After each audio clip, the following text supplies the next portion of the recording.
pledge allegiance to the flag of the United States of States of America, America, and to to the the republic republic for which it which stands, stands one one nation, nation, under under God, God, indivisible, indivisible, with liberty, liberty and and justice justice for all. for all.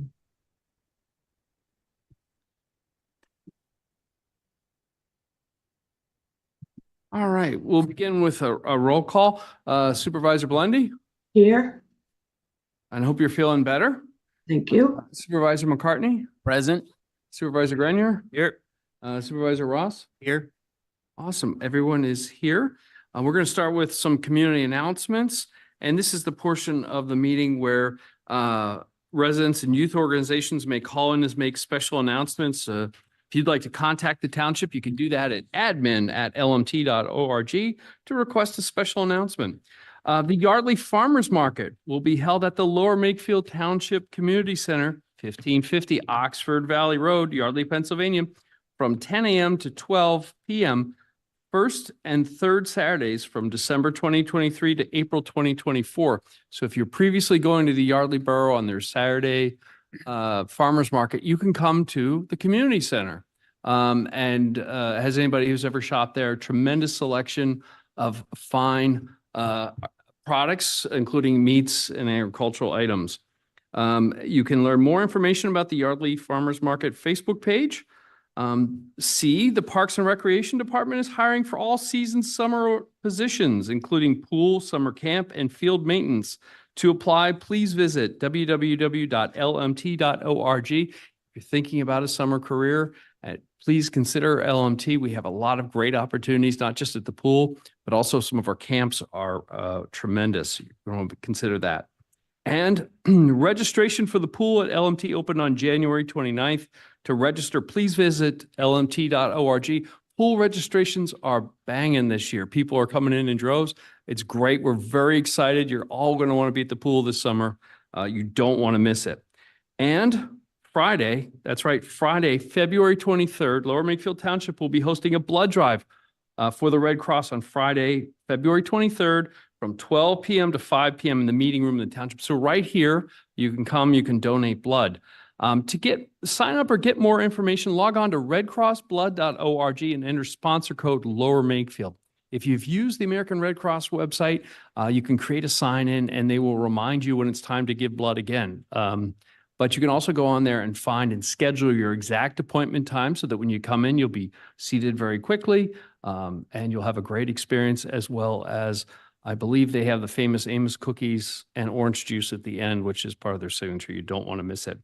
Agenda item F, the Parks and Recreation Department and the Makefield Park Steering Committee will be hosting a Makefield Park open house on March 26th from 6:30 p.m. to 8:30 p.m. in the community center. The format will be a presentation style, followed by the opportunity to visit themed stations.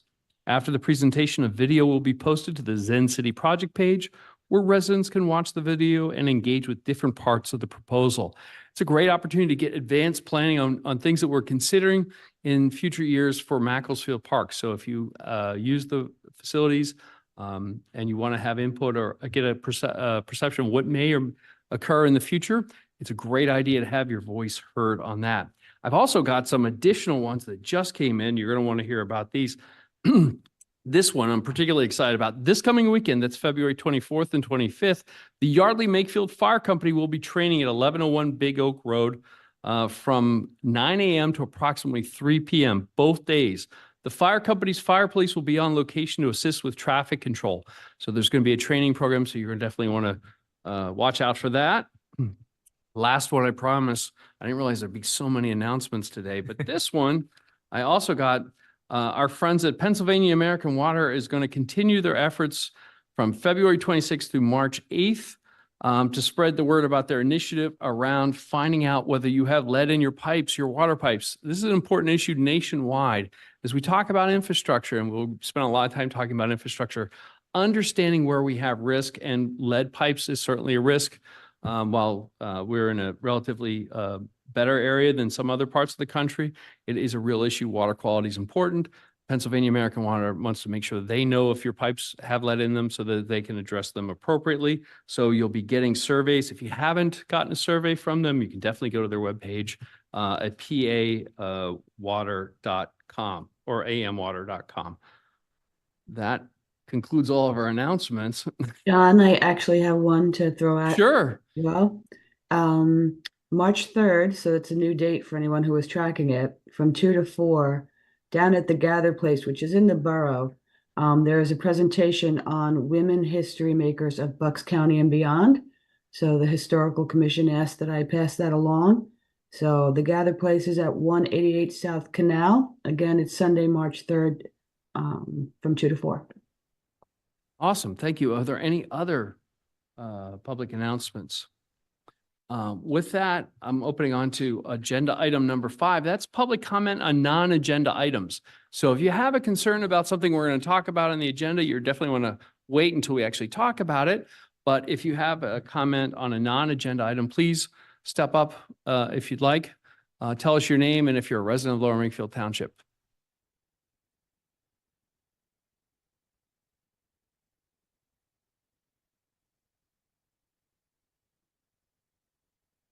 I'm unable to hear Art. Oh.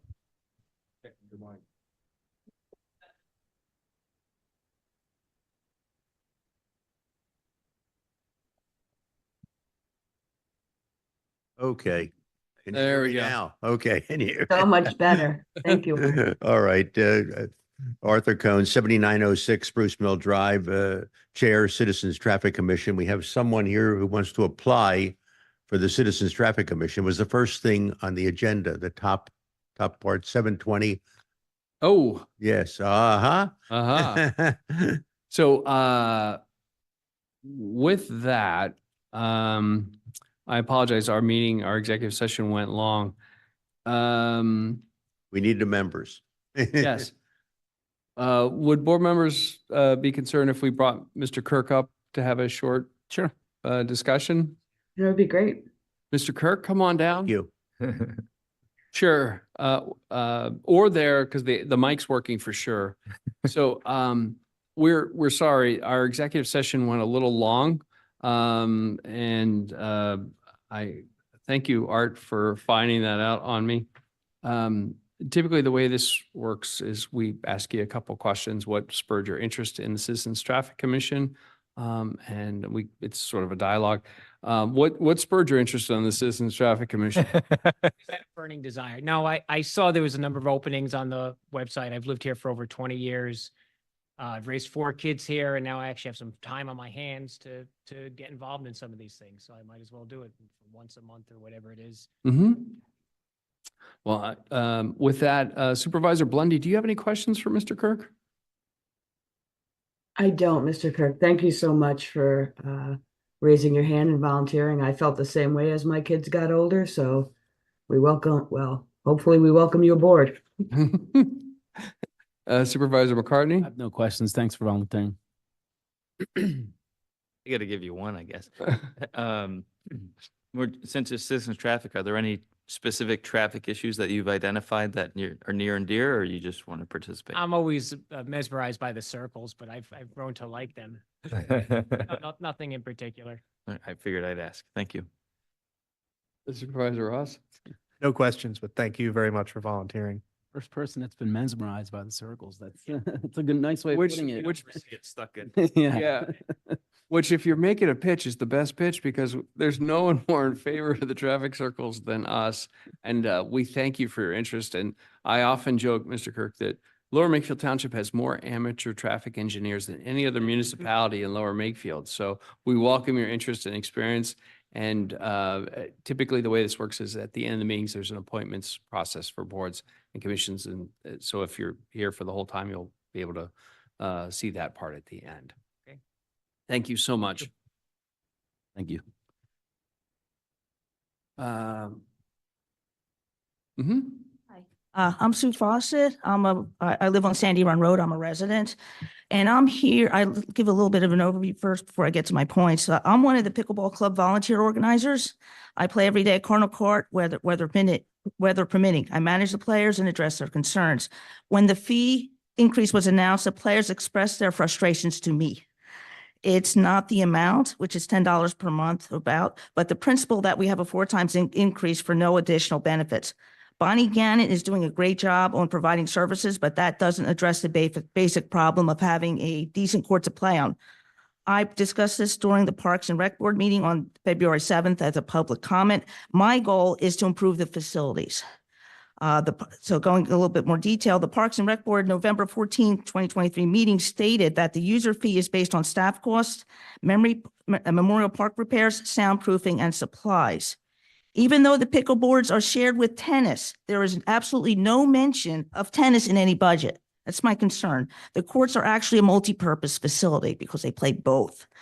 I would like to see, so looking at those notes and everything, I would like to see a detailed line item breakdown for the $120 user fee as court repairs and soundproofing impact both tennis and pickleball equally. Capital improvements should be funded by both activities. That's what I'm driving at.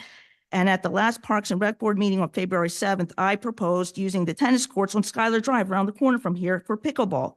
Adding court lines, I did some very brief research with Google. Adding court lines will cost around $2,400, on $600 a court. We could play there instead of Cardinal Court or Cardinal Drive or Revere Road, and this will give us a really good facility and will eliminate the neighbor complaints. I heard there were some complaints with, playing around Cardinal with the noise and Revere. I don't know, but that might help. But complicating the picture is that ymtennis.com plays exclusively on the Schuyler Drive court. I'd like to know the township revenue from that contractor. There's nothing in the budget that shows revenue stream from tennis. And the fee states that your public fee schedule from December states that the township budget gets a 30% cut from contractors. It's a 70-30 split. So I'd like to see where that revenue is from tennis. And my next point is that I understand the fees have not increased for quite some time, but inflation only accounts for about $10 or less of the new fees. There's a government calculator can do this very quickly. And I like to find, so my point is I'd like to find some headroom for capital improvements, and itemizing the fee justification would be a good start. So I'd like to motion, or however you want to do this, to formally provide a breakdown of the pickleball user fee justification and documenting where the tennis revenue has come from, because I'm offering to help to try it. Pickleball is my passion. It's a year-round sport. I play today. I play every day unless there's active snow, it'd be too slippery. So it's a year-round. Tennis is seasonal. We're playing today, every day. And if we had really good facilities, we could play. I could fill Schuyler every day. Hopefully it can. We're losing people. Today we had a drop in attendance in my session because they're over at Middletown playing on some very nice courts. So I'd like to how to formally address the capital improvements, which is infrastructure. It's not it's a different different category than this playing there. So this is infrastructure question, but I'd like to see how we can formally follow through on this process. And maybe I'm hoping to reallocate some funds from somewhere or find some other funds. I spoke with Monica.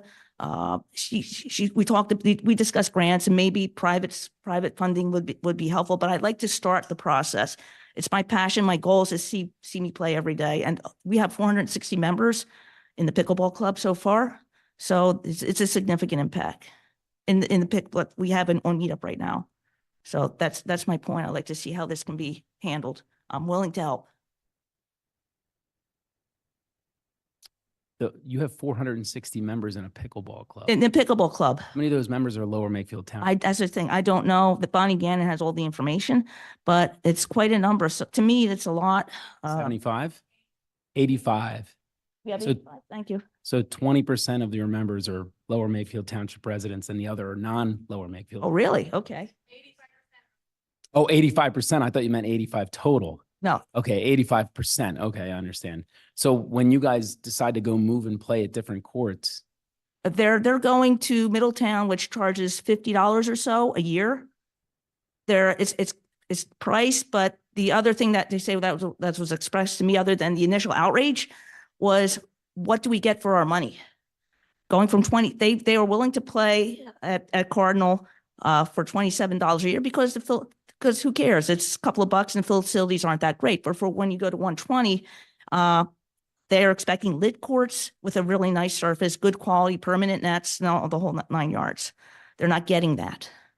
So it's more of a principle than the cost. So I'm trying to do something to help.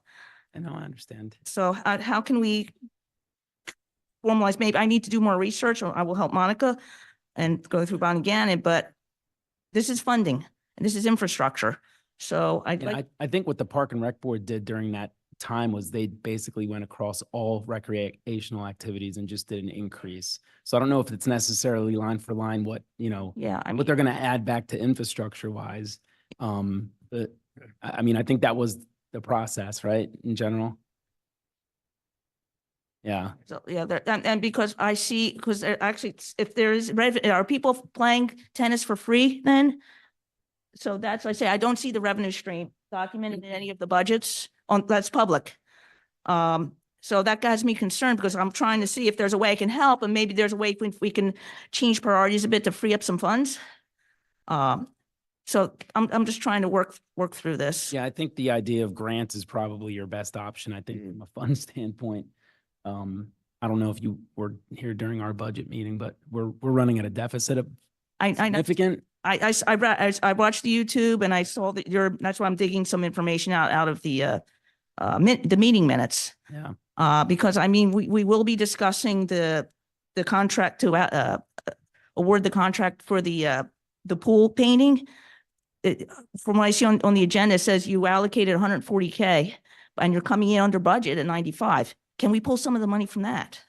I know but it's a question. It's probably hard no, but that's the type of things I'm looking at. I'm addicted to pickleball. It's my passion, so I'm doing whatever I can. I appreciate it. Okay, thank you.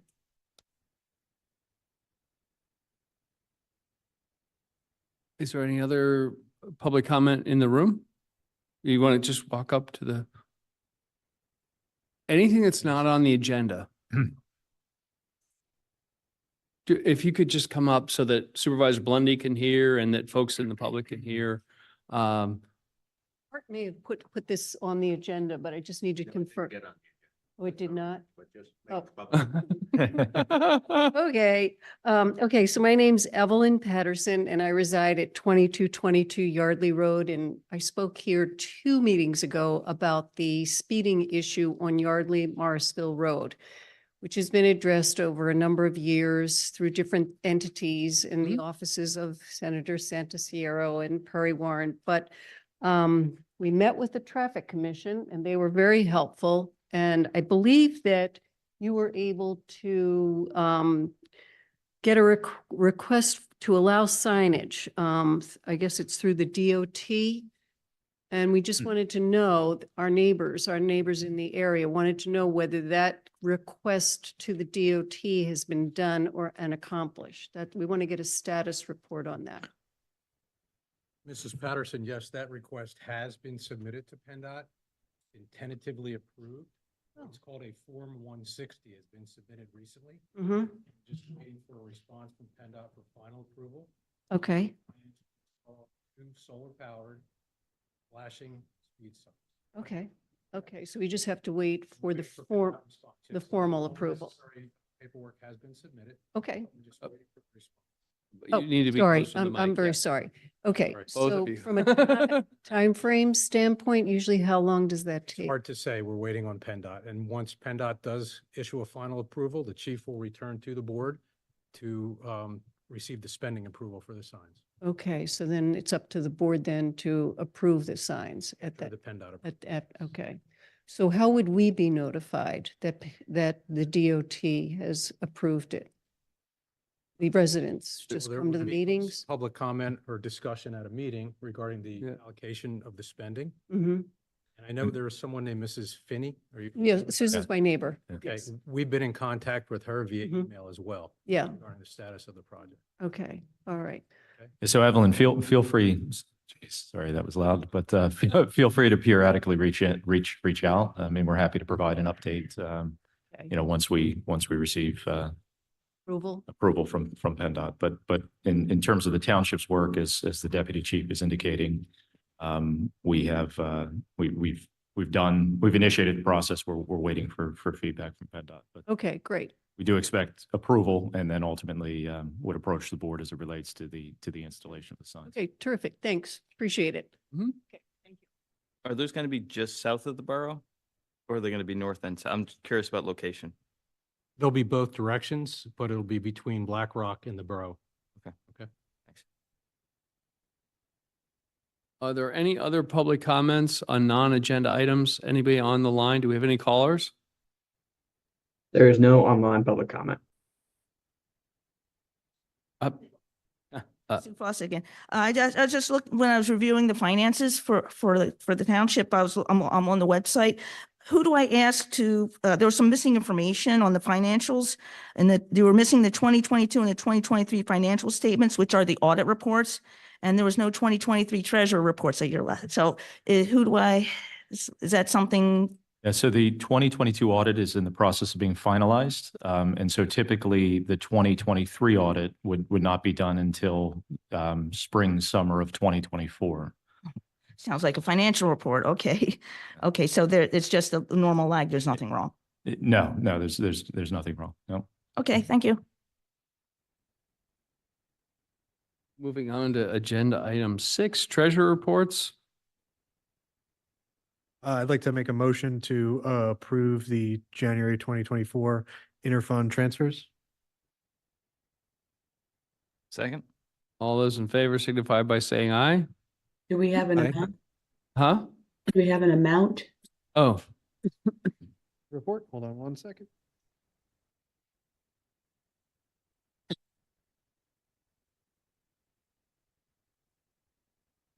You're not getting away with that without saying the amount. In the amount of $915,000, $22.90. Thank you, ma'am. any questions or concerns with the interfund transfers? Hearing none, I'll call the question. All those in favor signify by saying aye. Aye. Aye. Aye. Sorry. Motion passes 5-0. Agenda item 6B. I'd like to make a motion to approve the warrant list for dated January 2nd, 2024, January 16th, 2024, and February 5th, 2024. Gonna need an amount, Matt. You can total them all up. You can give them separately, but it's like it's your first time. Oh, wait. At least you're not holding back on me. I appreciate that. Thank you. And this is why everybody, a consent agenda isn't amazing. The amount for the 1/2/2024 is $2,734,566.91. The amount for the 1/16/2024 is $537,934.08, and the amount for the 2/5/2024 is $607,913.59. Second. For a total of $3,880,414.58. Second. I seconded. You can't second my Oh, you second. did. So yeah, Supervisor Blood will be recognized for the second. Any questions on the warrant list?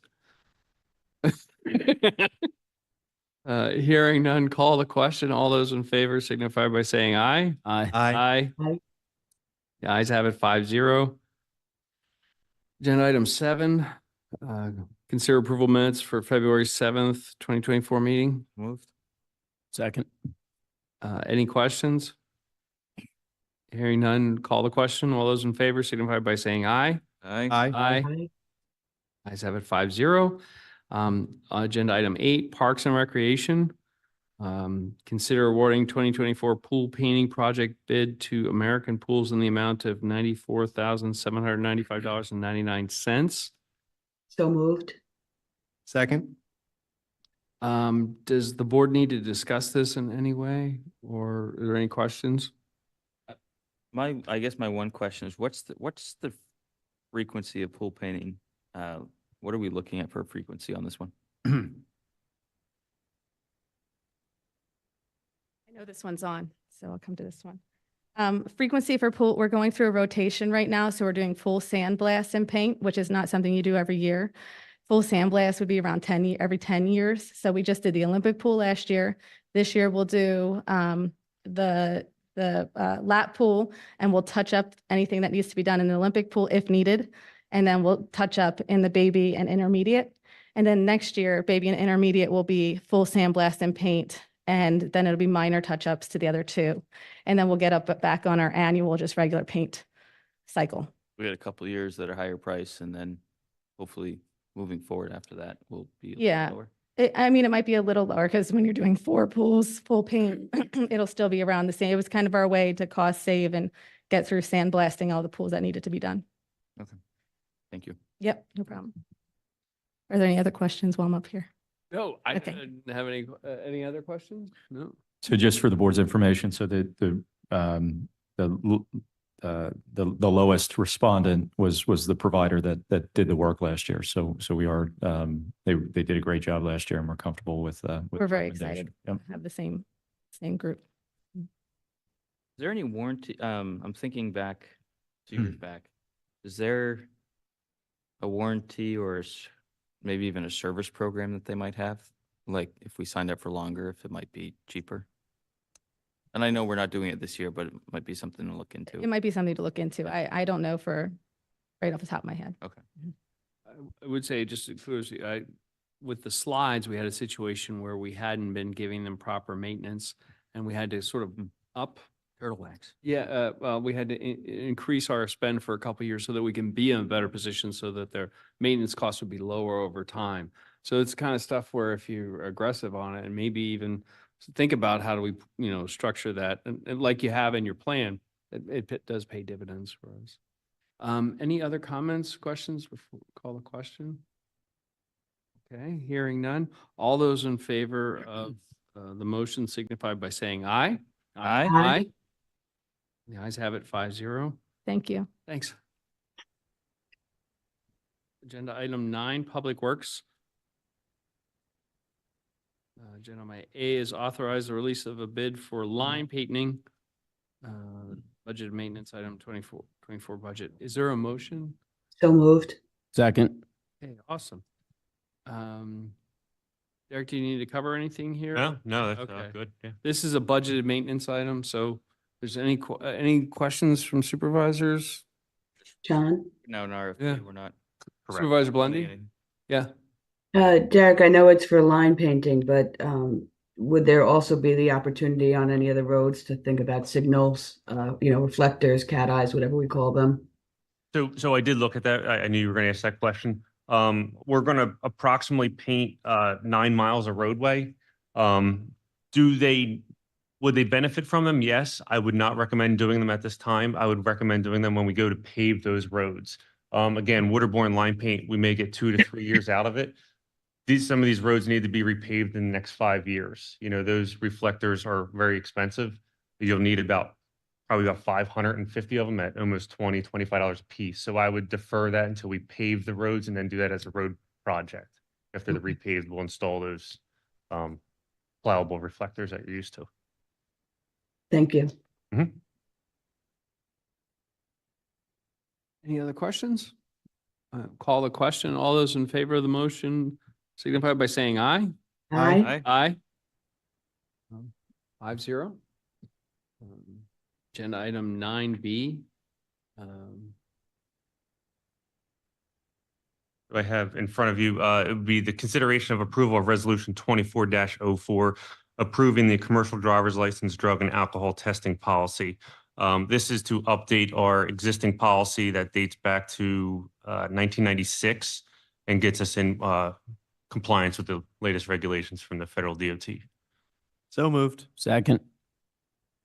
Any questions? No comments. Hearing none, call the question. All those in favor signify by saying aye. Aye. Aye.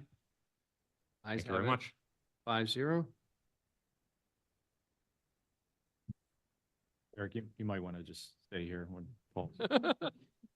Not getting out Sure. that easy, Derek. About reflectors.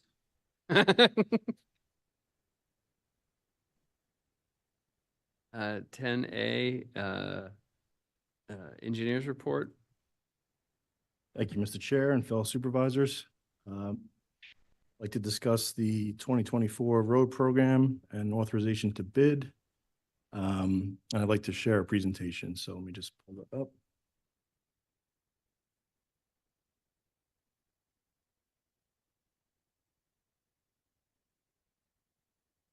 While you're pulling that up, we need a motion. So moved. Second. I'm not seeing the option to share my screen. There we go.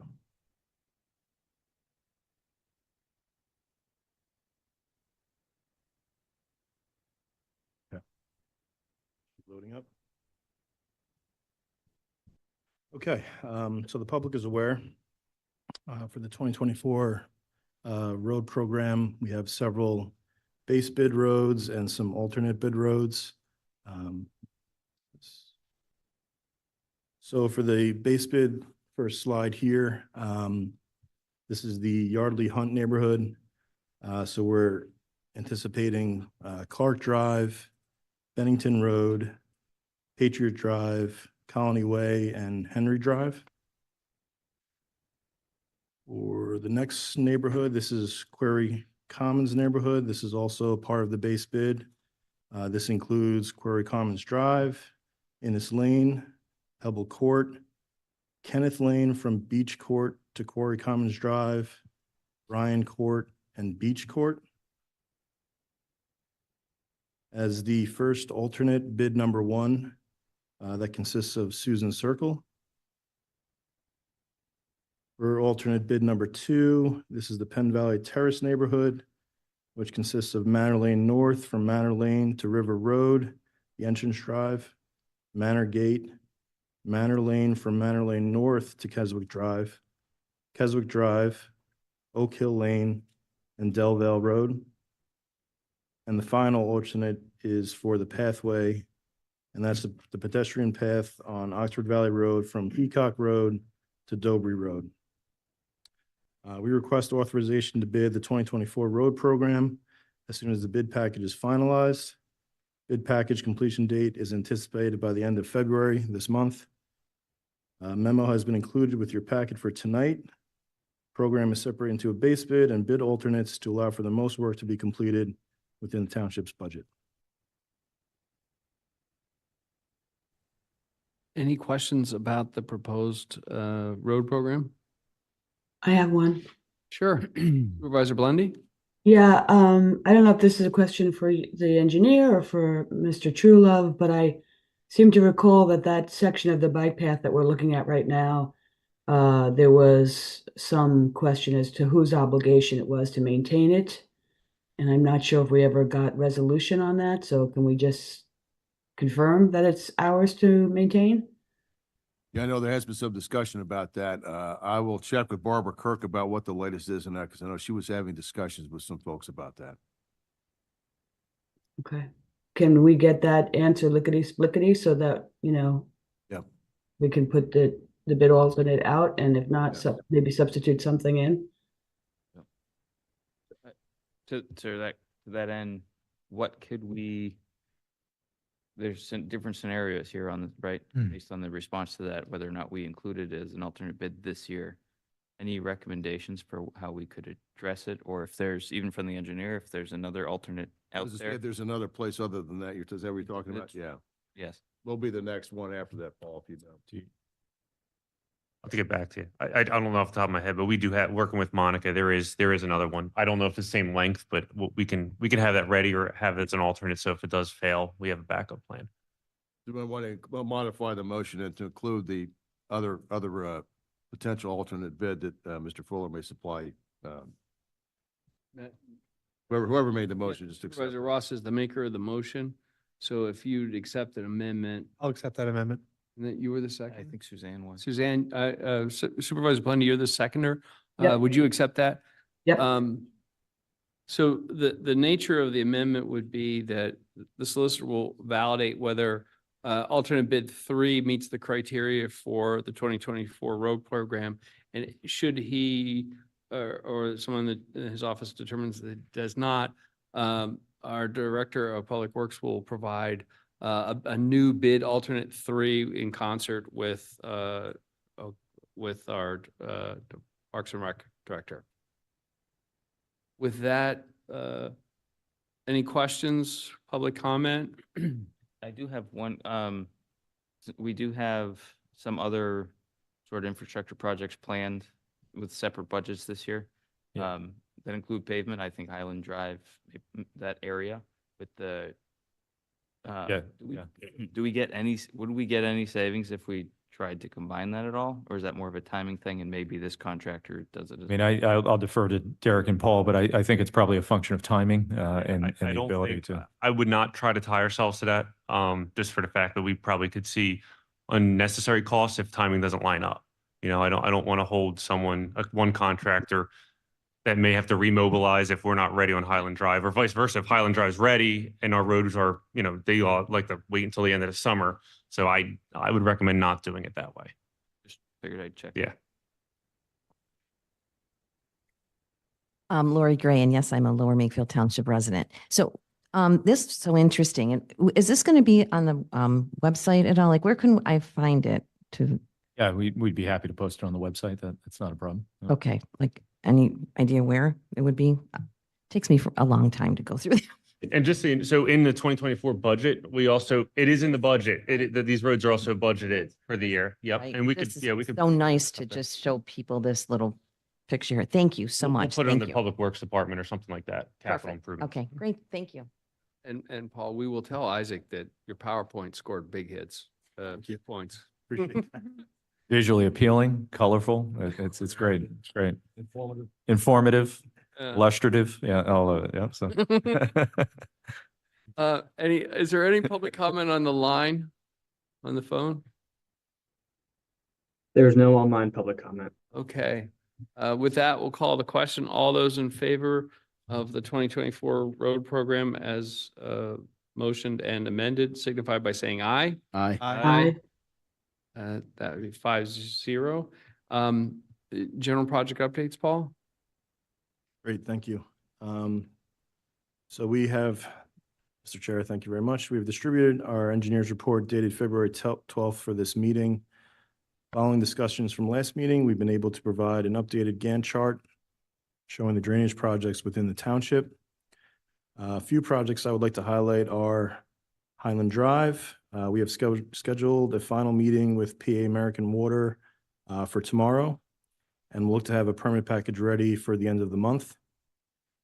For Prickett Preserve, Wegmans, final punch list items are being addressed for their planned March request for certificate of occupancy.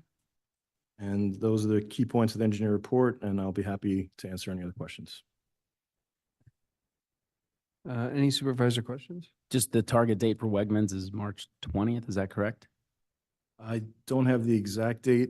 That is correct, James. Correct. That's what Facebook says. Okay. Never heard of it.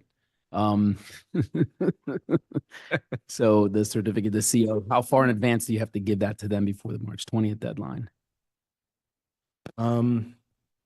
Good question. Yeah, they have a temporary CO at this point. They would be able to open even with a temp. Depending on the nature of it, but yeah, I don't think there's any issue in terms of them fulfilling the obligations of the temporary CO and the conditions in order to open on that date. That was it. Thank you.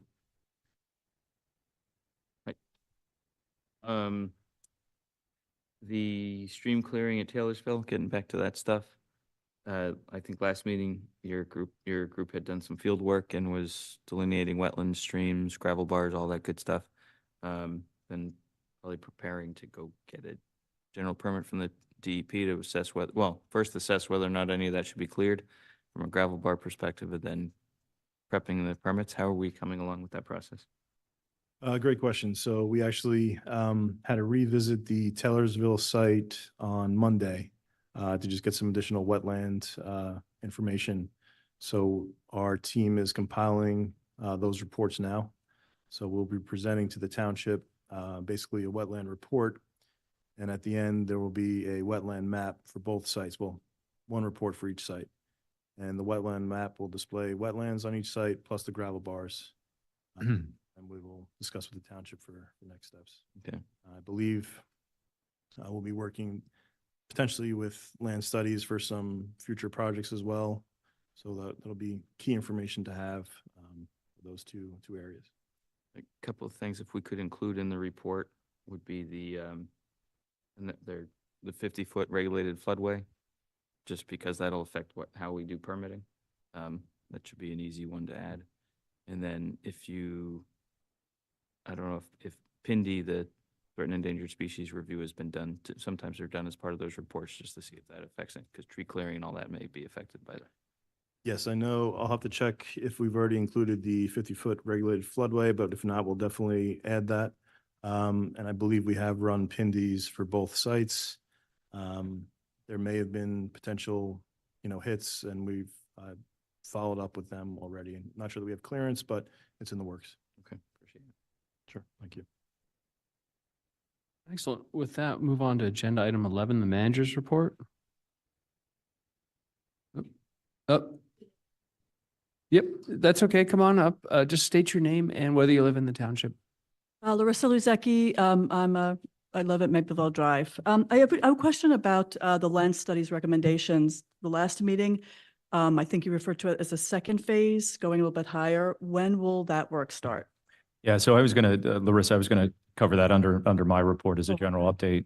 Happy to do it now if that's the board's preference. So we did receive correspondence from Land Studies today that they will be on site March 5th, March 6th, and March 7th.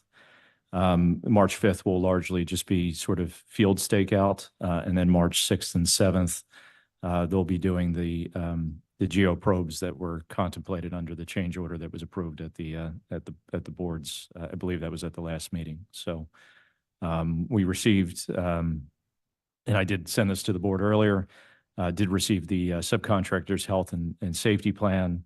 They indicated that there will not be probing done within wetland areas, and then tree impacts will be minimal associated with the work, and they're coordinating with internal public works staff to address any other issues that may come up during that 2 or 3 day period. So that work is scheduled and planned. My other second question is about Highland. You had mentioned, with all that, any idea when that's going to start construction, drains, anything, like any idea, with permits that are involved? Yeah, so like I said, the plan for the end of the month to have the permit package, we'll submit to DEP and the Conservation District at the same time.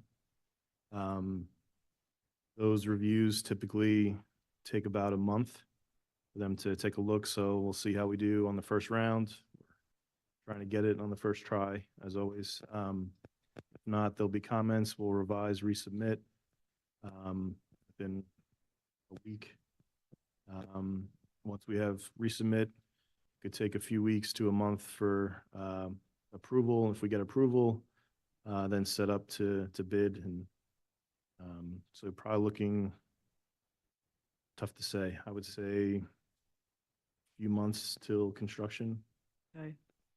I mean, Paul, just, and I know you reported this before, and I can't remember if Larissa was present, but there is utility coordination that needs to go on as well, given the location of existing utilities that are in that area. So just in the interest of making sure that we're communicating that and also managing expectations relative to that work, I don't know if you did mention the coordination meeting that you're having tomorrow, I guess, but there is some external parties that have involvement in ultimately the construction project being completed and commenced. So I don't know if we want to re-articulate those. That would probably be helpful. Correct, and great point. So, and of course, with this project, it's fairly complex. There's PA American Water. We're working with them for a water line relocation. They've given us a sketch. We have a call with them tomorrow to finalize their plan. Pico Gas has given us their initial sketch, which we have some comments on. We're also coordinating with Pico Electric. We'll have to relocate a utility pole. Comcast is on there, as well as Verizon. So we're communicating with them. So as Township Manager Dave mentioned, that there are other complexities that have taken us a little longer to get to our permit package, and this is our as soon as possible. So we are still working with them, and those will be other factors as well. So that will play a part in the construction. PA American Water mentioned they would like to come in actually first before we do the drainage, and we're looking at timing for gas and electric. So it rather complex, but we're going as fast as we possibly can. Okay. I do have one last question about lens studies. There's been so much work done around us and along 195. Have they, I know that's part of their recommendations, have they kind of been assessing how it's been working? Because as far as we're concerned, the water is flowing out, it's flowing through it. You know, when there's a rainstorm, you could see the water just, you know, gushing through there. Like how active, how much participation are they giving you, or how much are they giving you input as far as what's been done, and, you know, anything that can be done, you know, before the next big thing? Yeah, Derek, I mean, in terms of ongoing, I mean, there's ongoing work that they're doing. You know, in terms of assessment, we've had discussions about sort of evaluating, you know, proposed approaches moving forward that don't relate to the work that they were doing, but work that was contemplated that RVE was doing, just as, again, not that there's any, just as a second check on some of those items. But Derek, I mean, you guys internally have been doing a fair amount of assessment, monitoring those kinds of We things. monitor it, and we watch the forecast. We do have a crew that goes down there for any potential heavy rainstorm events.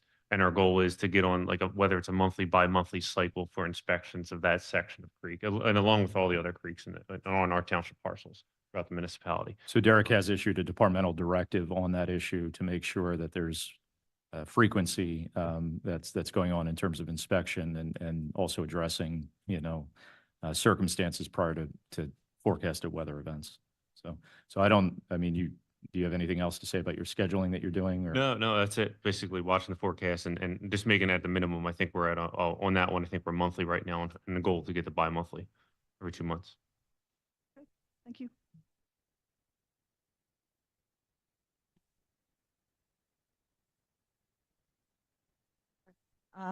Actually, very different, not pickleball. Sue Fawcett, Lower Makefield resident. Leaf collection services. This is the time for agenda items. All right. So there'll be a public comment at the end. Moving on to agenda item 11, the manager's report. Thank you very much, Mr. Chair, members of the board. The first item for your consideration this evening is to authorize acceptance of a scope of services from RVE relating to the 2024 MS4 program. Again, as noted on the agenda, the cost is consistent with the funds that were allocated for this purpose. As the board is familiar, this is a sort of an annual obligation from a reporting standpoint. The proposal, and Paul could provide additional detail, but just generally is broken into phases. Meeting our public education and outreach obligation is phase 1. The outfall inspection and field review is phase 2 of the scope. There's some stormwater mapping that's done, updates, additional mapping, additional updates to the GIS system, and then updates to the the MCMs, which are the minimum control measure requirements, and then just continued conversation as it relates to planning and implementation of our pollution reduction plan. And then that all is wrapped up in an annual report to the Pennsylvania Department of Environmental Protection. So again, the cost is a not to exceed cost of $35,000. It is consistent with allocated funds in the 2024 budget for this purpose. Paul, I don't know if you have anything else you want to add. I can expand. So for our proposal has been provided to describe the scope of each phase of the engineering services for completing the 2024 Municipal Separate Storm Sewer System, also known as MS4, program per the approved township budget, as required for the individual National Pollutant Discharge Elimination System, also known as NPDES, permit for the township component. The Pollution Reduction Plan, also known as PRP, is a 5-year permit that will expire in 2027. DEP will look to have as much progress on the PRP projects, and we can identify grants to fund these projects. Within the proposal, phase 3, stormwater mapping, We will be displaying outfall locations and the pipe network system leading to the outfalls.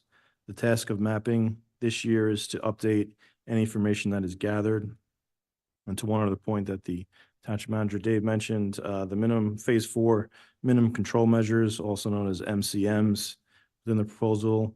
We will be addressing all 6 MCMs, and they are: number 1, public education and outreach. MCM number 2 is public involvement and participation. Number 3, illicit discharge detection and elimination. MCM number 4 is construction sites stormwater runoff control. Number 5 is post-construction stormwater management. And MCM number 6 is pollution prevention and good housekeeping. Is there a Again, motion? we would recommend approval of the scope of services.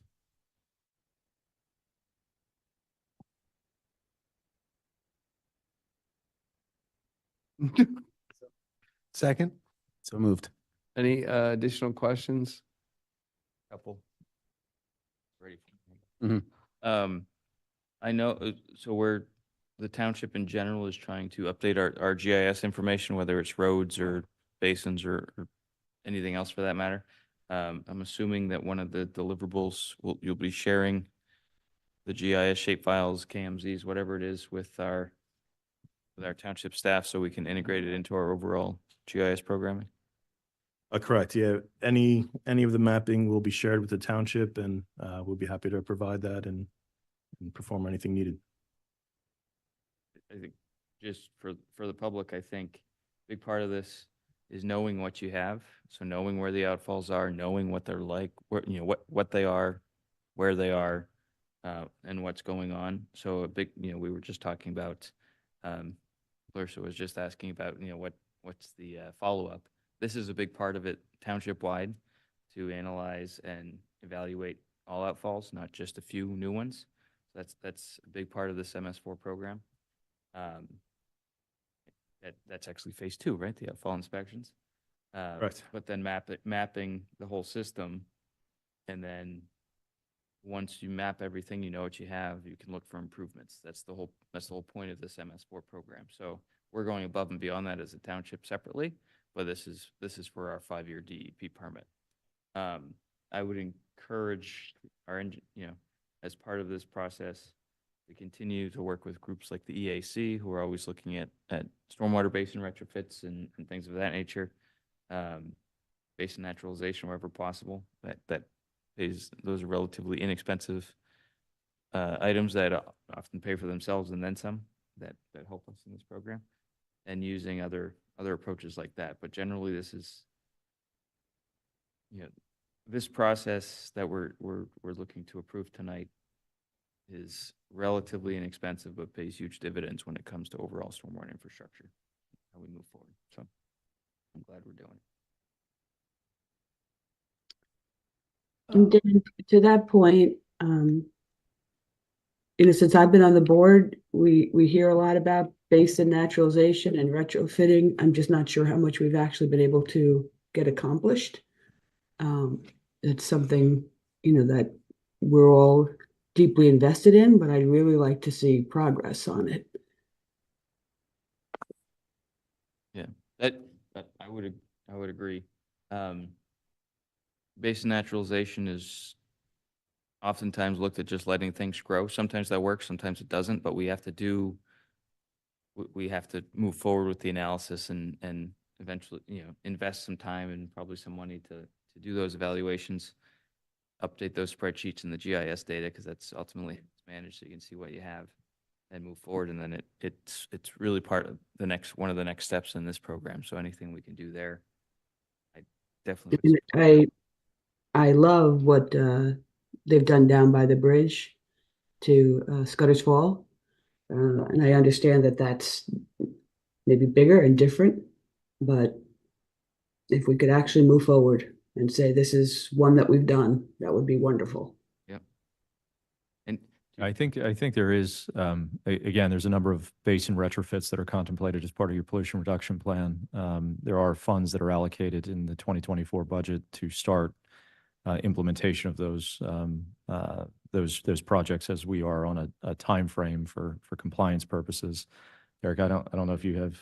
Yeah, no, up to that point, I believe there's 14 basins that are necessary for PRP improvements, and they would include naturalization for pollution reduction.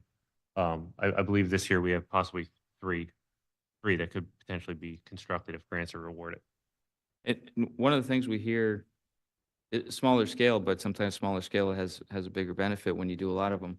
At the zoning hearing board, oftentimes when there's impervious surface issues, a very common approach is to create rain gardens or something akin to rain gardens, which are really just smaller versions of what is near Scudder Falls Bridge for individual homeowners. Last night we had an applicant who was creating 2 of them. He was an engineer who knew a lot about them, but he was creating a couple of nice rain gardens to offset some things. So the other thing, big part of this program is the education. So, work with the EAC to educate people. Years ago, I worked with Philly Water Department on their backyard buffer program and rain garden program. Might be able to spread some knowledge about that to get people involved there to see what they can do for themselves at their homes. Yeah, we'll definitely look to get involved with the AC and take that. Yeah, sure. Thank you. With that, is there any other questions, comments? Call the question. All those in favor of the scope of services related to the 2024 MS4 program signify by saying aye. Aye. Aye.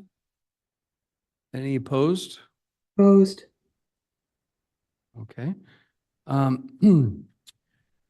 Okay, the next item, 11B, also an annual item that the board looks at and addresses. It's Resolution 24-05, approving the disposition of records consistent with the requirements of the Pennsylvania Historical and Museum Commission's Municipal Records Manual. So moved. Second.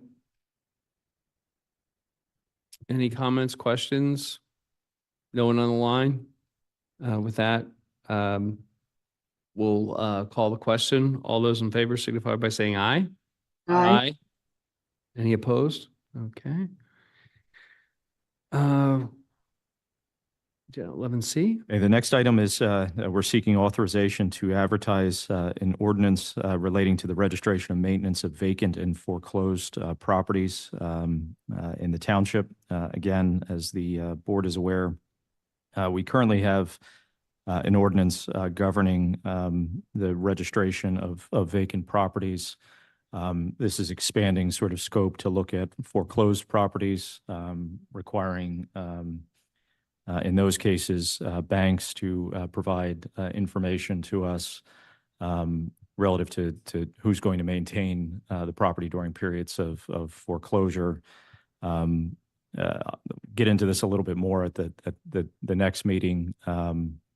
We are looking at a third-party provider to manage that service, which would be a web-based database that could be accessed by our code enforcement folks. They would also monitor foreclosure actions, so they would actually actively pursue foreclosures and would communicate with financial institutions, banks, to make them aware of this reporting requirement. Additionally, it also establishes some enhanced standards as it relates to the boarding of properties during periods of vacancy.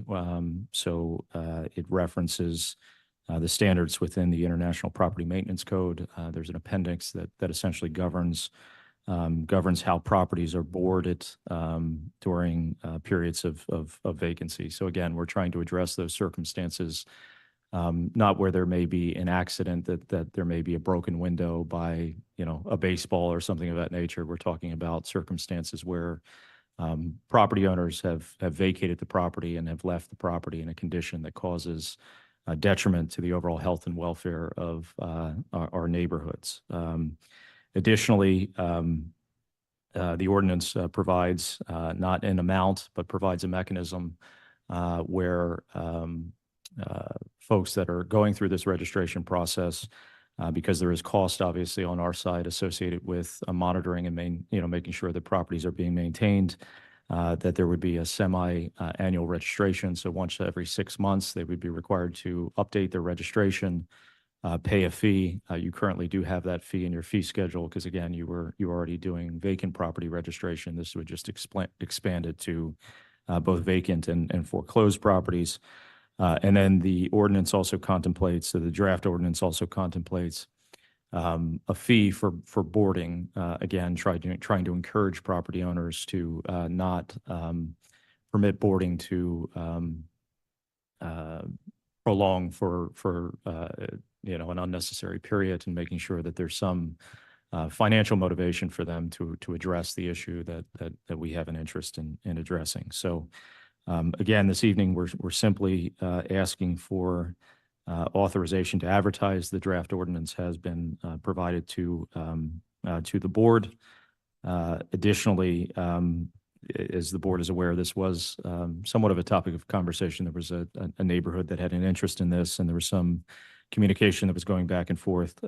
Assuming that the board would authorize the advertisement, we'll make sure to communicate to those folks that the board has taken this issue seriously and is addressing it within the confines of what's permissible in terms of what we have the capacity to do. So again, just simply seeking authorization to advertise this evening. Happy to answer any questions on the draft if the board has any questions. So moved. Second. So, one immediate question that jumps out, and we've addressed this in other ordinances. In this one, we talk about, we reference back to the IPMC 2018 edition. Those IPMC and other building codes get updated every 2-3 years, depending, sometimes longer. To avoid having to update this just as often, how would you can we address that somehow? Yeah, you could. Yeah, you can reference. The solicitor just simply said as amended. You can have language that says the most recent version of the International Property Code, Maintenance Code. There's ways that some townships, for some reason, some jurisdictions for some reason don't always go with the latest. So it's just for or it could be then the then current or something, or then adopted. We can use language like that in order to address it so that it's fluid as you're making those decisions to adopt those subsequent versions. Then current is probably, or then adopted is probably the appropriate language. Vote every couple of years. We've done this for other things. Yeah, makes sense. And then I think a related ordinance that we advertised a while back. I just want to make sure it's consistent. When the fire services director was here, we had some ordinance about fire damaged properties. Obviously, they may be similar, some similarities here, some overlap. I just want to make sure nothing I saw was in conflict. I just wanted to make sure that we looked at that. Yeah, there's language in there that sort of addresses insurable loss and treats that a little bit differently than just, again, a circumstance where somebody's neglecting a property. So there was some consideration in how they would work together. Plus, I think it just the remedies, so to speak, would be cumulative if they don't conflict. So I think that's something else we would be able to coordinate.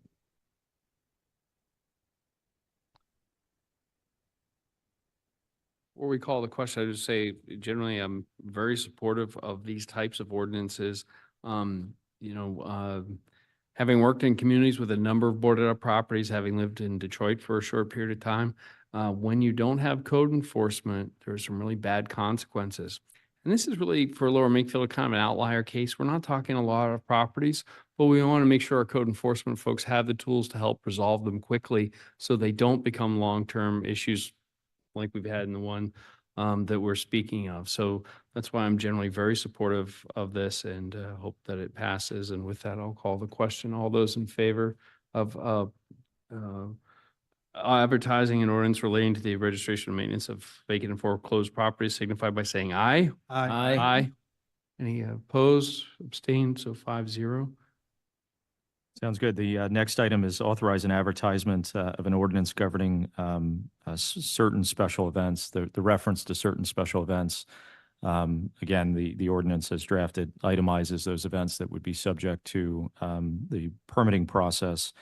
And they're largely events of a certain scale that require special services. So demands that are being placed on our police department, for example, demands that are being placed on our public works department, and demands that may be, placed on the Parks and Rec department. Again, right now, we have, a limited permitting process in terms of these events and limited mechanism to recover cost associated with the services that we're providing to folks in the circumstances where they're conducting larger events. So we would recommend authorization to advertise this ordinance as well, and happy to answer any questions that the board has. So moved. Second. Any questions? Hearing none, just a quick reminder for those who are wondering, it's a presidential election year. And in years past, presidential candidates have come to Lower Makefield, and they've cost us some significant money. Regardless of who you support, that's fine. We just don't want to subsidize large scale events. And we'd certainly like to collect the money from prior ones because there's a lot of police support. And there are other kinds of events that can cause this similar circumstance. We want to make sure that we're not inadvertently subsidizing events. So with that, I'll call the question. All those in favor signify, of publishing or advertising the ordinance signify by saying aye. Aye. Aye. That'd be 5-0. And then just a couple of informational items for both the public's awareness as well as the Board of Supervisors awareness.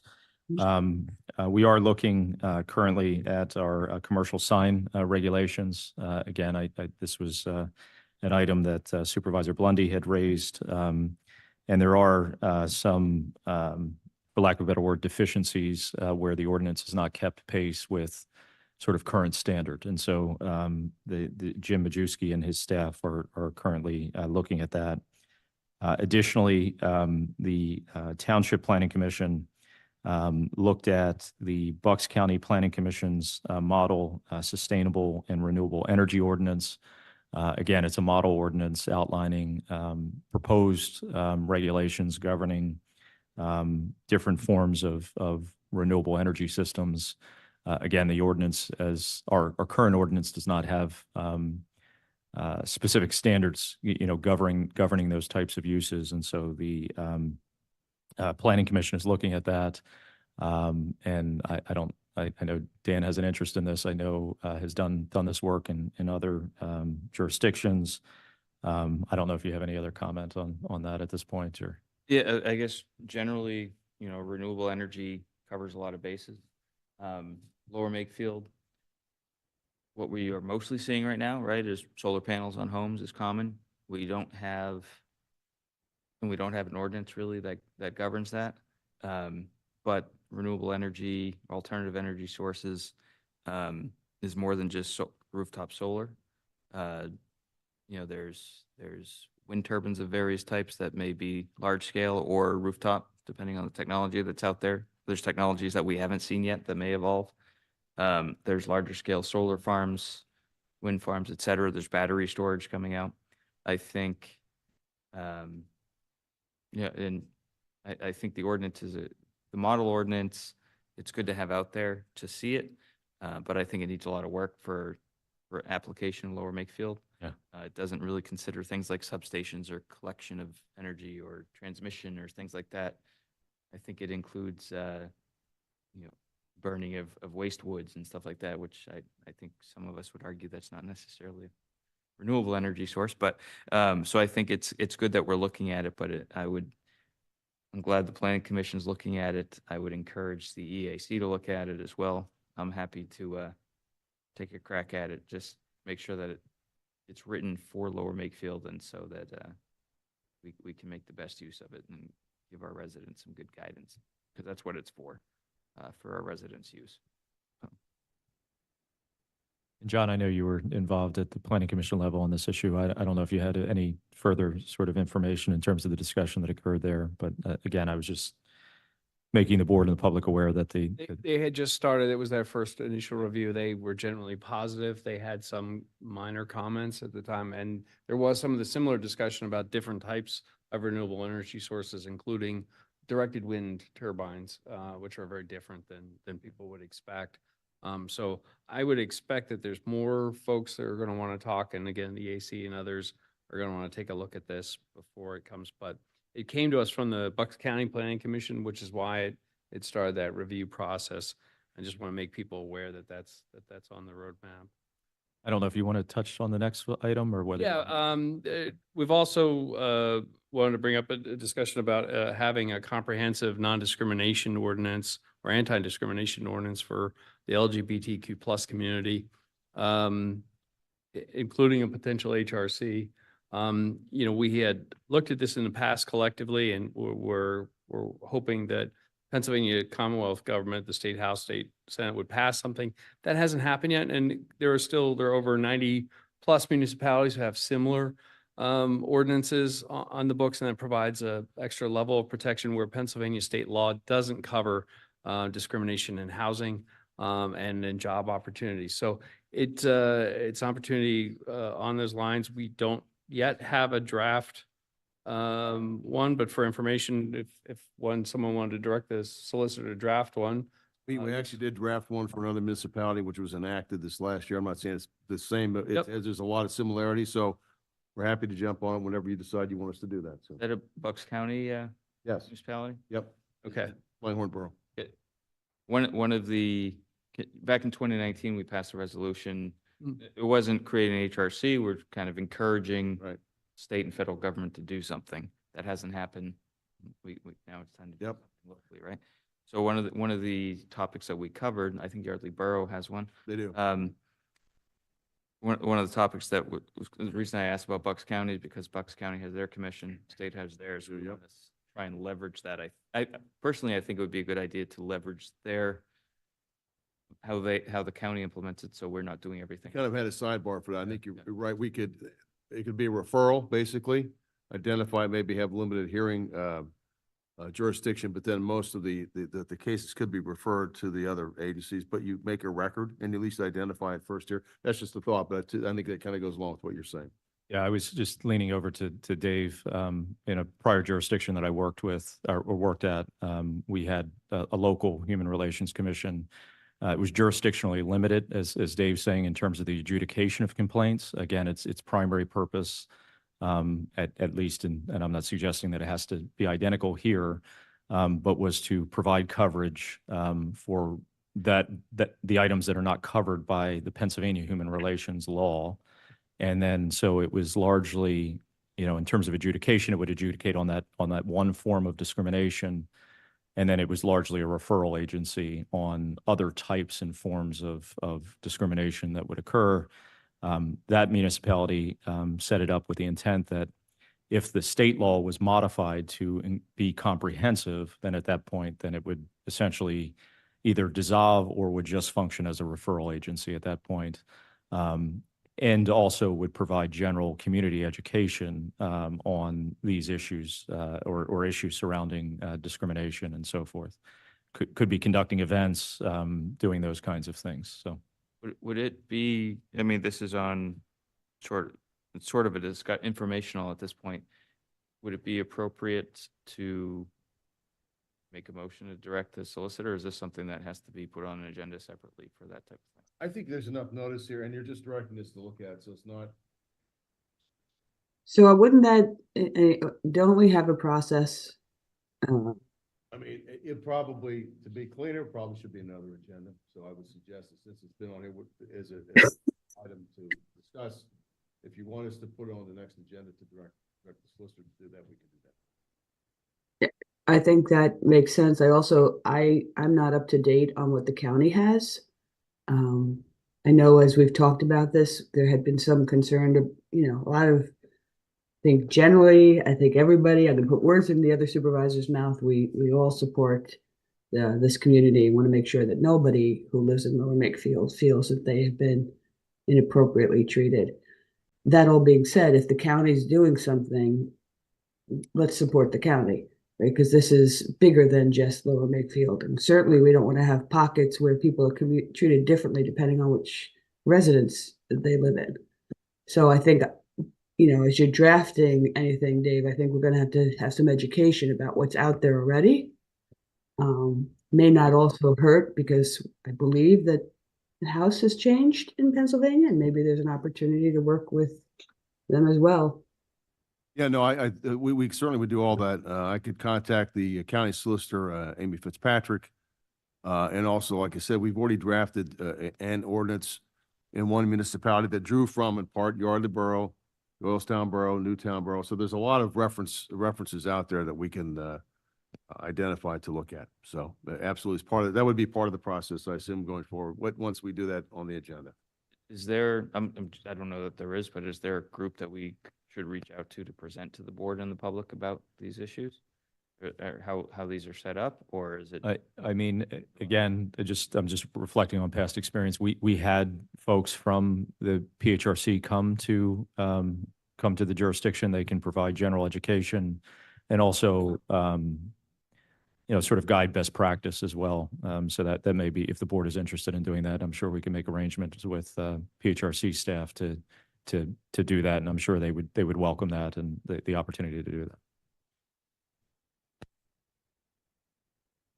And then just a final sort of informational item is that there's been a lot of discussion about stormwater this evening, but sort of the foundational document, the Stormwater Management Ordinance, again, the board did select a consulting firm to provide those services. And the kickoff for that, the initial kickoff, which is largely a staff kickoff meeting, is scheduled for February the 28th. So that work is commencing as well, and I just want to make you aware of that. On to agenda item 12, the solicitor's report. Thank you, Mr. Chair, members of the board, members of the public. An executive session started tonight at 6:30. Those in attendance included all supervisors as well as Mr. Kratzer, Tierney, and myself. Items related to personnel, informational items, and litigation were discussed at the executive session, which concluded just before this meeting started. There are, two matters specifically under my agenda item. The first, Resolution 2406 is proposed. It's a resolution to create a Patterson Farm Master Plan Implementation Committee. As folks may recall, the board, the resolutions established a Patterson Farm Ad Hoc Committee, which met very diligently and worked very hard over several months, if not even a couple of years, that resulted in a master plan, which was approved by this board earlier this year. It's now the sense, as I understand, of this board to continue in some form a committee to help implement the master plan, which is what the purpose of this resolution is. And it lays out some of the specifics. There'd be no fewer than 5, no more than 7 members, and specifically designated 4 people who are still interested in serving, who were previously on the ad hoc committee, to serve on this committee as well.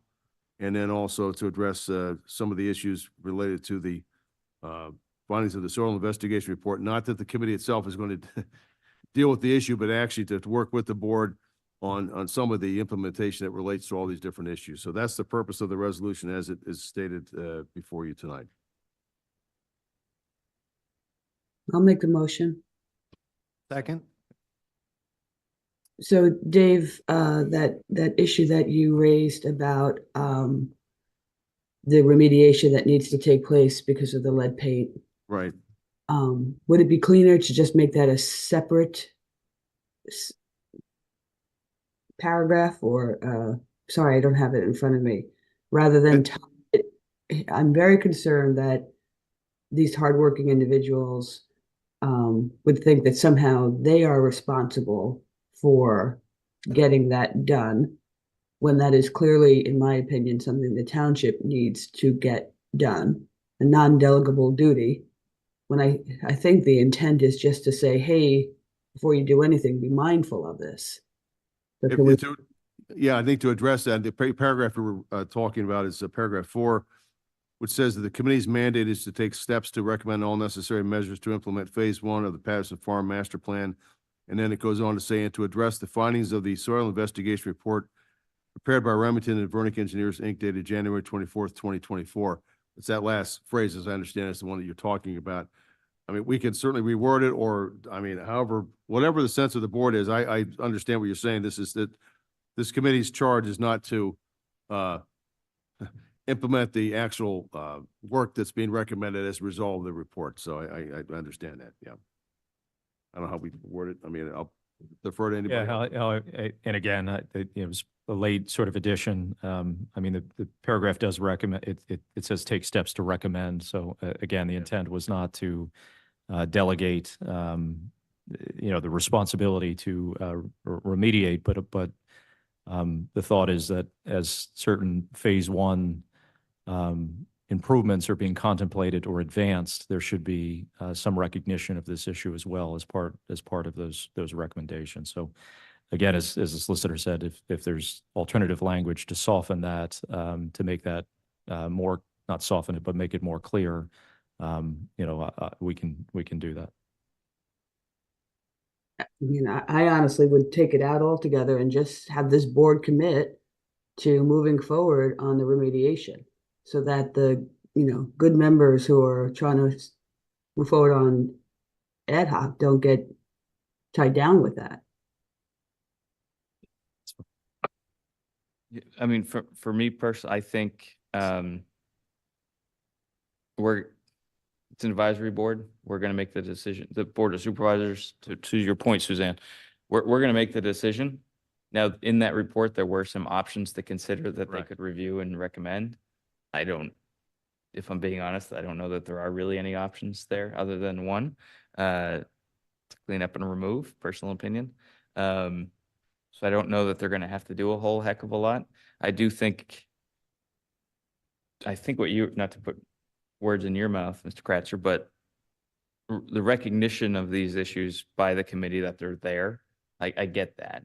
And I think they know that as part of it, because they're going to be thinking of a implementation. They're thinking, my thought, I'm thinking out loud, Suzanne, they're looking at how to implement the plan. Remediation is part of the plan. So that we want to recognize that they're in this implementation committee, that they understand that that's part of the overall plan. Are we going to make the decisions on how to remediate, when to do it, all that stuff? Absolutely. So I'm okay with the language in here, but I agree with what you're saying. Suzanne is saying, Supervisor Blendy's saying that it's not on their shoulders to make those decisions. Yeah, I think to Mr. Cratcher's point, it does say recommend all necessary measures. So it is an advisory committee, and that is the charge that they have. But we have recommendations from the engineer already, right? We have those recommendations, and we either have to decide. And I'm with you, Dan. I think there's only, but we as a board have to decide, and then absolutely. forward, and not let the other good work that can go forward get, delayed by this. So I don't know if what I'm really asking for is an agenda item where we talk about how we're going to deal with the lead on it, not tonight, obviously, but next time we meet, and just make It would certainly be a separate standalone agenda item for sure. I mean, because that's something that's regardless of whether you have this committee or not, you would have to deal with that issue no matter what. And the report itself, obviously, we were focused on the soil issues, but the collective reports looked at lead on the buildings and whatnot. So I do think, when I say collective reports, you've done studies over a course of several years now. I think the committee, outside of the soil remediation issue, the committee will probably have some good insight into all of the other, the fixing up the home, the buildings and whatnot. The lead and other environmental issues are part of that, and they'll probably have some ideas there. So I don't know if we maybe the language is just, instead of just recognizing the single report from January 24th, 2024. It's too narrow. It might be too narrow. It doesn't reflect the other evaluation that was done. Yeah. Related. Yeah. Took me a while to get there, but No. I mean, that's. And then the other thing I noticed, I think I noticed, tell me if I just missed it. We don't have do we have a supervisor liaison for this one?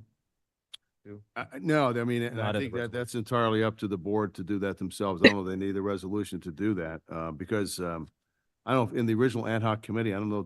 Were they actually designated in the resolution? I mean, we can add that if you want. I mean, that's certainly. Well, Dan, you're the ad hoc property committee liaison. So I appreciate that this is a new entity once it's formed, but I think then the chair would appoint somebody. Right. Yeah, I just don't know if we have to do that as part of the I resolution. don't think you have to, but if you want to, again, we can always add that. That's, Yeah, and I think once you're on the ad hoc property committee for the year, you got to take Stuck with it. you're stuck. And I'm perfectly happy to do that. I don't want to, it's a Um, good group. yeah. So, with that, the only proposed change is on, number 4. Am I- whether you want to delete the verbiage starting with, and to address the findings through the end of that, or you just want to keep it in there. That's, I think, as I understand the change. We could safely delete it. I wouldn't necessarily, the only thing I would say, and again, regardless of whether it's in this or not, the advisory committee could help us on sequencing of certain things. And that's where the recommendations in my mind are coming from. Not that they're saying, hey, you have to do the soil remediation this way, because although there's some really sharp people on that board, that's not their focus. It's timing of certain things could be structured. And I think that would be well within, if you even removed all that, that's still well within their bounds. What about where it says, and to address the findings, it starts with the report, if we just made it broader and to address the findings of the township engineer? Or to address environmental findings of the township engineer. Yeah. Just broad. All. Or all, and to consider, yeah. to Yeah, take. I mean, there's other ways. I mean, obviously they're aware of the prior findings. The reports can be provided to the implementation committee. So whether, I mean, I guess to John's point, if the language is still struck, I mean, they're aware of those issues and would contemplate those issues as part of sequencing and implementation of the phase 1. So again, I don't know that whatever the prerogative of the board is, I think they're going to consider those issues and make recommendations on that, irrespective of whether it's explicitly stated or And not. I think the word consider actually, instead of address, might be if you're going to keep it in there, that's my only suggestion. Personal opinion would be to keep it in, use the word consider, keep it in a broader form, not just a single report. Use the term consider. That way it's clear that this is a fundamental issue to be addressed.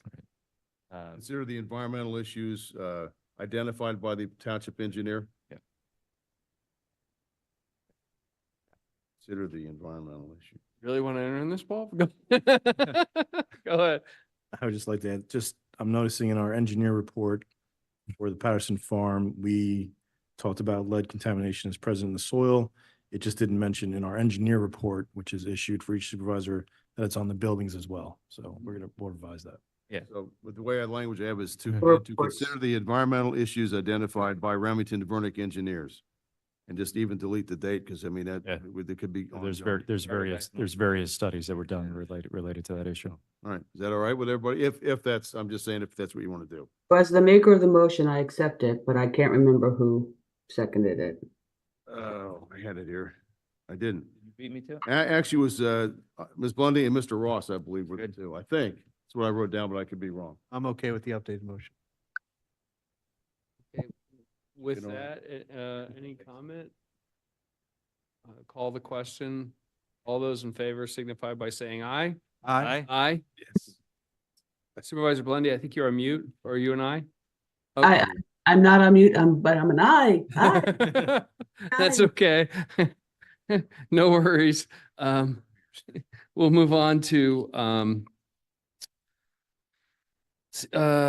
approval of resolution 24-07, memorializing the action taken by the Board of Supervisors on March 1st, 2006 to add an alternate member of the Environmental Advisory Council.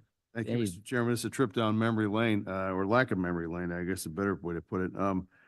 Back in 2006, one of the resolutions that was expanding some of the role of the EAC did not originally have in its verbiage an alternate member. But apparently at the meeting, by reviewing the minutes, the board then, and that was my fourth meeting as solicitor, so I'll take a little responsibility for that. But apparently did say that they wanted to include an alternate member. Problem is the resolution which was signed did not conform to the board meeting minutes. So the recommendation tonight is to pass this resolution to conform what we believe was the intent that night and the current intent of this board to have the EAC include 7 regular members and an alternative member, and I think an alternate member, excuse me. And I believe that one of the rationales for that is quorum concerns, that sometimes if you don't have a regular member in attendance, at least if you have 3 regular members and the alternate, at least you do have a quorum. So if that, I think that's the issue, so. So moved. Second. Not seeing any comments. I'll call the question. All those in favor signify by saying aye. Aye. Aye. Aye. Opposed? Moving on to agenda item 13, zoning hearing board. Yes, there's one zoning hearing board matter, and please bear with me because this will take a little while to read. Appeal number Z-24-3, Fenningham/MRG Stony Hill LP appeals for the property located at 748 Stony Hill Road, tax parcel 20-016-036-001, requesting variances from the township zoning ordinance for the following: Number 1, dual uses, existing use 20-68.810, daycare center per zoning hearing board order dated 1/7/1986, utilizing 2.905 acres of 7.057 acres, and proposed second use utilizing 4.152 acres as either use 20-68.820 kennel to allow for up to 125 dogs versus no more than 5 dogs per acre, or by interpretation, use 20-68A19 small a dog care luxury hotel per section 200-7 and 200-36 with retail by right use. Next, parking space variance special exception / special exception, use 20-68A20 or 20-68A19. 20 proposed additional spaces versus 25.62 spaces per required per section 200-79A22 or 200-79AA21, and retail use 14 proposed spaces versus 22.67 required. The newly proposed parking lot will provide spaces for the combined joint use, so relief in the form of a special exception will be requested pursuant to section 200-78.E3. Also, a signage variance for 12 square foot freestanding sign and 1 exterior wall-mounted sign on proposed new structure of dog care luxury hotel versus 1 sign per section 200-83F4, and a variance to allow rear yard exercise area per section 200-38B for kennel/dog care luxury hotel, and a loading berth variance to forego a required loading berth per section 200-80.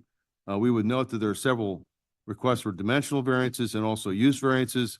Special exception, we sent later this afternoon have an analytical memo that there seems to be, at least in our opinion, a stretch to use the hotel exception for dogs. Not that, as people know, I'm very much a dog lover. It has nothing to do with that, but it's actually the definition of the ordinance. So we recommend opposition tonight. So moved. Vote.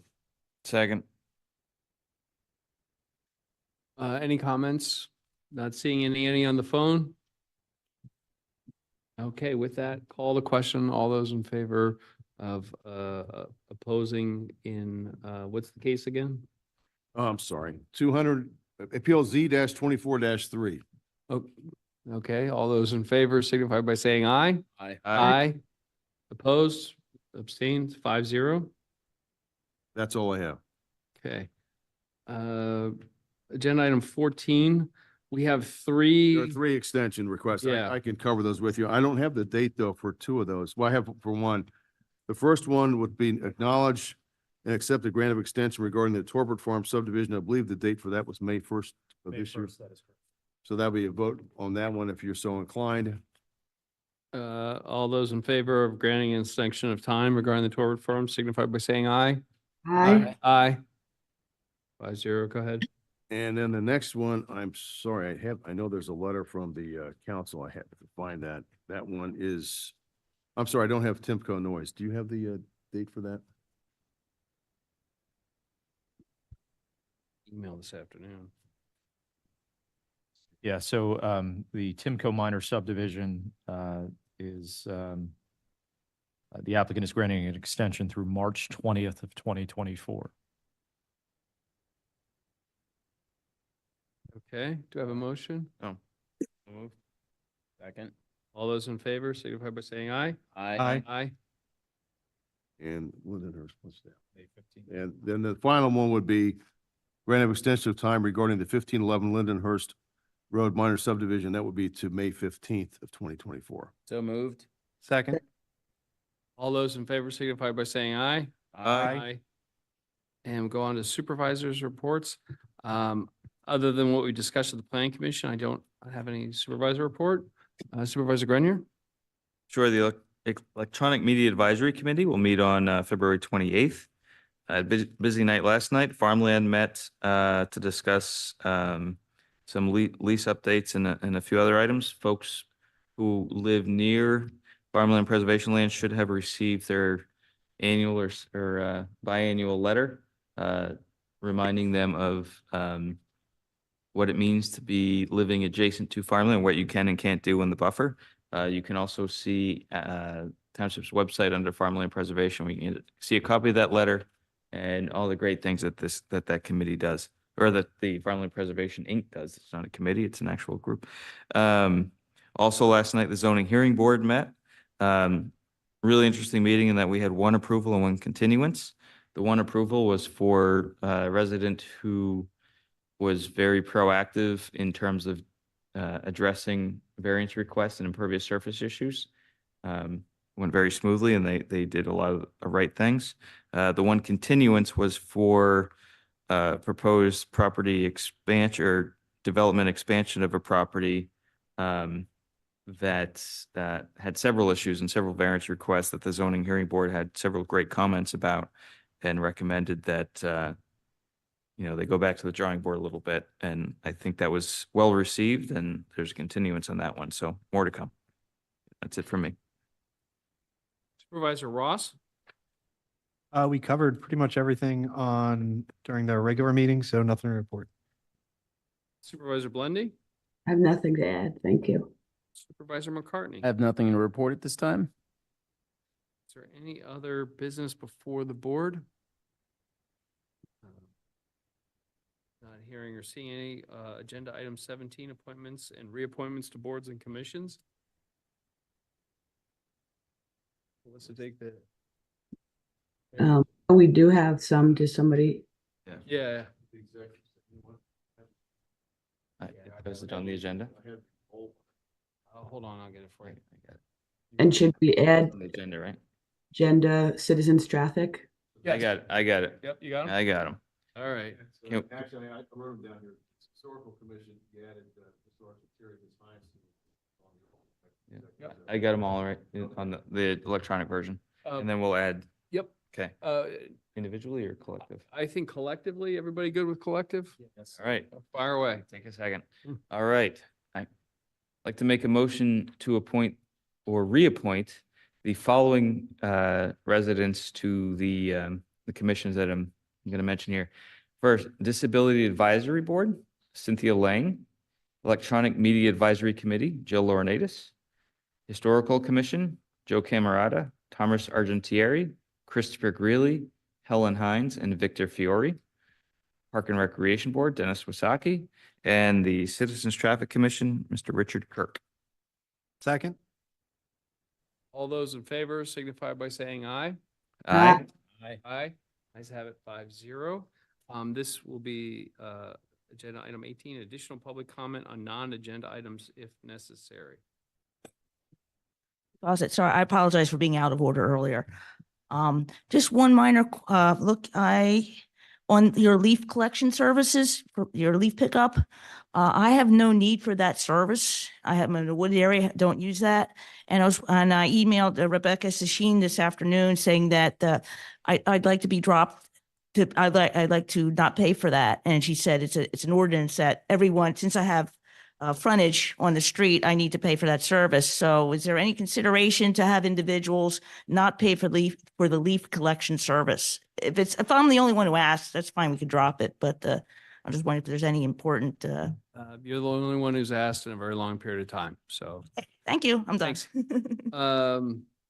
With that, that is all of the agenda items for this evening. We'll move to adjourn. So moved. Second. There we go. Good night, everyone. Good night. Thanks.